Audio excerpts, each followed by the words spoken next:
Álvaro Arbeloa lleva mucho tiempo envuelto en un relato bastante cómodo. El del gran defensor de la cantera, el del madridista puro, el del hombre que supuestamente protege a los chavales de la fábrica. Pero después de lo visto tras el partido contra el Alavés, la pregunta ya no se puede esquivar. ¿Estamos ante una apuesta real? ¿O ante una pose perfectamente vendible? Porque mientras faltaban jugadores importantes, la cantera servía. Había discurso, había medallas, había superioridad moral. Pero en cuanto regresan los nombres grandes, los focos vuelven a apuntar arriba y los chavales desaparecen del plano. Y entonces el mensaje cambia. Y entonces la película ya no cuadra tanto. Hoy no venimos a comprar relatos. Hoy venimos a señalar una contradicción que cada vez resulta más evidente. Porque una cosa es hablar de cantera, y otra muy distinta es creer de verdad en ella. Vamos a decirlo claro. La imagen que deja Arbeloa con la cantera empieza a parecer muchísimo menos romántica de lo que algunos quieren vender. Durante meses se ha deslizado la idea de que había una apuesta firme, valiente, casi ejemplar, por los jóvenes. Pero cuando uno mira el contexto, la conclusión puede ser bastante más incómoda.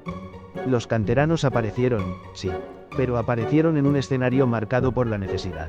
Aparecieron cuando faltaban efectivos. Aparecieron cuando había huecos que cubrir. Aparecieron cuando no había demasiadas alternativas. Y eso cambia mucho el relato. Porque apostar por la cantera de verdad no es recurrir a ella en plena urgencia. Apostar por la cantera es sostenerla cuando vuelve la normalidad. Apostar por la cantera es no esconderla en cuanto reaparecen las estrellas. Apostar por la cantera es dar continuidad, no usar a los chavales como un recurso de supervivencia y luego devolverlos al siguiente. Y ahí es donde el discurso empieza a hacer agua. Porque tras el Alavés la sensación que queda es durísima. La cantera valía mientras hacía falta, pero en cuanto dejó de ser imprescindible volvió a sola. Y si esa es la lectura que se instala, entonces el problema no es menor. Entonces ya no hablamos de un proyecto, hablamos de una coartada. Pero si lo anterior ya retrata una contradicción, lo que termina de disparar el debate son los gestos. Porque en el fútbol no todo se dice en una rueda de prensa. También hablan los abrazos, también hablan las sonrisas, también habla la cercanía selectiva. Y la imagen que se percibe es esta.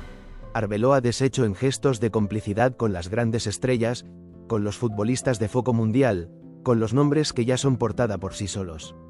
Y ojo, cuidar a los cracks no tiene nada de malo. El problema no es ese. El problema es el contraste. El problema es cuando la diferencia resulta tan visible que empieza a aparecer un mensaje en sí misma. Porque al otro lado está Dani Carvajal. No un cualquiera, no un actor secundario, no un nombre decorativo. Carvajal es casa, es recorrido, es escudo, es cicatriz competitiva del Real Madrid. Y sin embargo, la percepción que queda con él es mucho más fría, mucho más seca, mucho menos natural. Y ahí aparece la pregunta que hace daño. ¿Por qué tanta calidez con unos y tanta distancia con otros? ¿Por qué con los focos mundiales todo parece afecto y exhibición?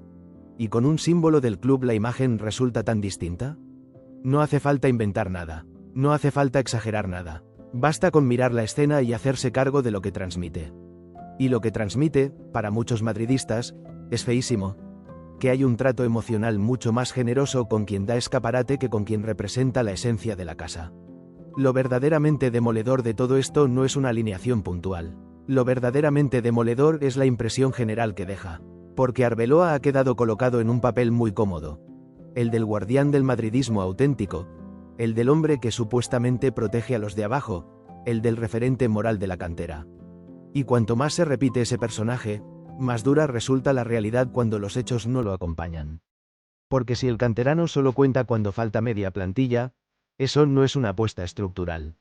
Si el discurso se apaga en cuanto regresan los importantes, eso no suena a convicción. Si la meritocracia se vuelve invisible cuando vuelven los galones, entonces lo que queda no es un proyecto ilusionante. Lo que queda es un relato muy útil para quedar bien. Y ese es el núcleo del debate. No si Arbeloa da o no una oportunidad puntual. No si alguna vez miró a la cantera.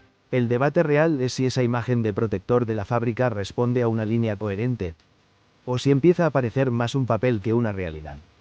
Porque hay algo que el madridismo detecta muy rápido, el humo. Y cuando el discurso va por un lado y la sensación que dejan los hechos va por otro, el humo se nota. Y mucho.